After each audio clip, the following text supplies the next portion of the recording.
بہت مال غنیمت وہاں سے آ رہا تھا. صحابہ کو بھی معلوم ہو گیا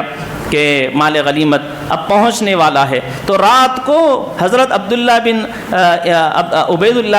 ابو عبیدہ ابن الجراح رضی اللہ تعالیٰ عنہ رات کو مال لے کر مسجد نبوی آئے. اس زمانے میں مسجد نبوی ساری چیزوں کا وہیں سے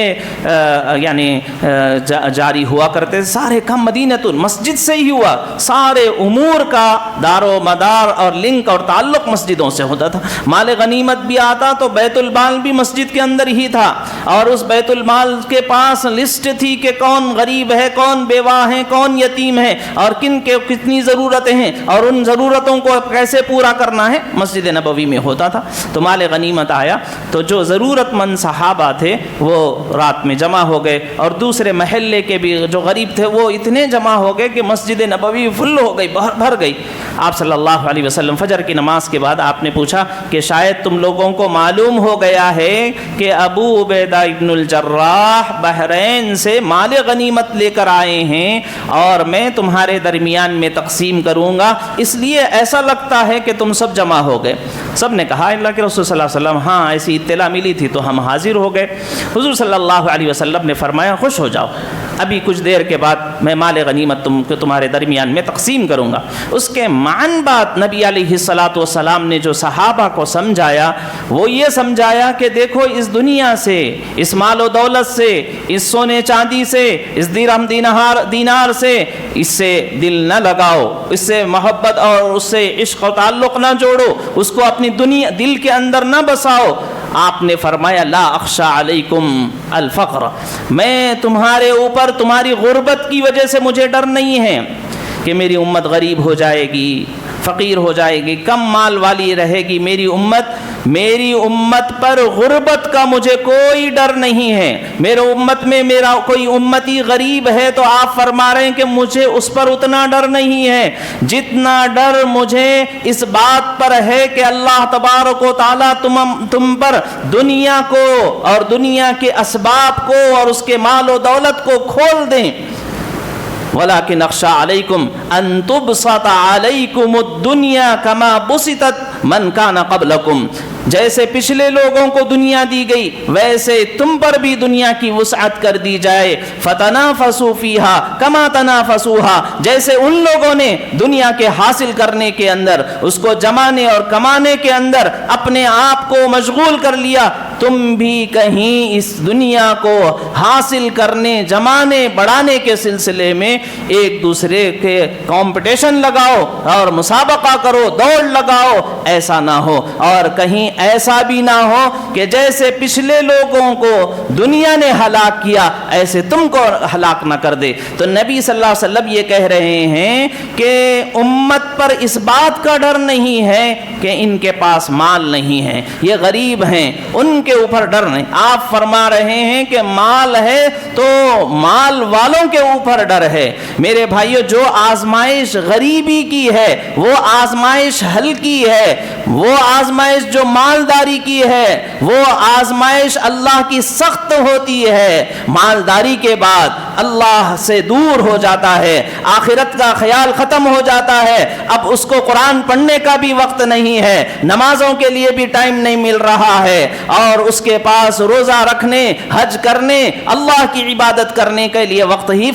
فرائض بھی ادا کرنا مشکل ہو جاتا ہے. تو میرے بھائیوں، وسعت مل جانا، مالداری مل جانا، دنیا اور دنیا کے اسباب مل جانا، یہ اللہ کی طرف سے آزمائش ہے. ان وعد ربکم، اللہ تعالیٰ فرماتے ہیں کہ اللہ کا وعدہ یہ حق ہے. فلا تغرنکم الحیات الدنیا ولا یغرنکم باللہ الغرور ان وعد اللہ حق. اللہ کہتے ہیں اللہ کا وعدہ سچ ہے. جو یہ اللہ کہہ رہے ہیں کوئی معمولی بات نہیں ہے کہ ہم یہ سمجھ رہے ہیں کہ مجھے میرا مال مل جائے گا تو میں کامیاب ہو جاؤں گا. نہیں، کامیابی نہیں. اگر کہیں شیطان نے غرور اور دھوکے میں مبتلا کر دیا تو دنیا بھی اور آخرت بھی ہماری ہلاک اور برباد ہو جائے گی۔ حسن بصری رحمۃ اللہ علیہ فرمایا کرتے تھے کہ دنیا کا اگر کسی کو حلال مال بھی مل رہا ہے، اگرچہ کہ ایسا عام طور پر نہیں ہوتا، کوئی مالدار ہو جائے اور وہ یہ سمجھے کہ میں نے بلا کسی کے حق مارے کے ناحق اور ظلمن اور قطع رحمی کے ساتھ میں نے مال جمع کر لیا، اگر کوئی ایسا سمجھ رہا بھی ہے تو آخرت میں اس کو حساب دینا ہے، حلال کا حساب دینا ہے اور حرام پر عذاب سہنا ہے۔ تو اس لیے ہمیں چاہیے کہ ہم اللہ کے بتائے ہوئے، اللہ کے رسول کے بتائے ہوئے اصول کے مطابق زندگی گزاریں، آخرت کو ترجیح دینا، ہمیشہ ہمارے ذہن میں موت کا خیال ہونا چاہیے۔ ہم لوگ جو نکاحوں کے موقعوں پر آیتیں پڑھی جاتی ہیں، خوشی کا موقع ہے، لیکن اللہ کے رسول صلی اللہ علیہ وسلم نکاحوں کے موقعوں پر جو آیتیں پڑھتے ہیں اس میں ایک آیت یہ پڑھی جاتی ہے، یا ایھا الذین آمنوا اتقوا اللہ حق تقاتہ ولا تموتن الا وانتم مسلمون۔ خوشی کا موقع ہے، اس فرد کے لیے بھی، پورے خاندان کے لیے بھی خوشی کا موقع ہے۔ اس خوشی کے موقع پر مان فوراً اللہ تعالی ہم کو توجہ دلا رہے ہیں کہ موت کو بھی یاد کرو۔ یہ قرآن شریف کا ایک انداز ہے، ایک اسٹائل ہے قرآن شریف کا، کہ جب فتح آتی ہے، فتح کی باتیں، کامیابی کی باتیں ہوتی ہیں تو تواضع، عدل، انصاف، ان کے ساری کو یاد دلایا جاتا ہے۔ مال کی باتیں آتی ہیں تو غریبوں کا تذکرہ کیا جاتا ہے۔ خوشی کا موقع ہے تو غم بھی یاد دلایا جاتا ہے کہ کہیں ایسا نہ ہو کہ خوشیوں میں حد سے اور باؤنڈری کو کراس کرنے نہ لگ جائے، اس لیے یاد دلایا جاتا ہے۔ ہمارے بزرگوں میں امام بخاری رحمۃ اللہ علیہ، بخاری شریف انہوں نے لکھی ہے۔ بخاری شریف کے جتنے ابواب ہیں، یعنی یوں سمجھیے کہ بہت بخاری شریف کے بھی 30 پارے ہیں، پاروں میں اس کو ڈیوائڈ کیا گیا ہے، اور اس میں ہر پارے کے اندر مختلف ابواب ہیں۔ باب کیف کان بدء الوحی سے شروع، ہر باب، ہر کتاب میں کئی ابواب، کئی حصص میں کئی ابواب، ہر باب کے اختتام پر، یعنی ہر 4-5 صفحے کے بعد امام بخاری رحمۃ اللہ علیہ ہمیشہ آخرت کو یاد دلاتے ہیں۔ اس کو براعت الاختتام بھی کہتے ہیں۔ مثال کے طور پہ پہلا باب ختم ہوا، باب کیف کان بدء الوحی، تو اس میں ایک لفظ انہوں نے لکھا وَكَانَ آخِرُ شَانِ ہرقل کا پورا واقعہ لکھا۔ اس کے بعد میں کہا یہی کیفیت اور یہی حالت ہرقل بادشاہ کی آخری زندگی تک رہی، یہاں سے اس کی آخری زندگی یاد دلا کر ہم سب کو اپنی زندگی کے آخری لمحات اور موت کو امام بخاری یاد دلا رہے ہیں۔ اور ایسے ہی اس کے بعد انہوں نے کتاب الایمان کا ختم کیا، کتاب الایمان کے اختتام پر بھی وہی براعت الاختتام وہ لائے ہیں، اور اس میں آخری روایت جو مغیرہ بن شعبہ کی نقل کی ہے کہ حضرت مغیرہ بن شعبہ کا انتقال ہوا اور نئے امیر کا انتخاب، کوفہ کے اندر نیا امیر آ رہا تھا، تو نئے امیر منبر پر چڑھے اور انہوں نے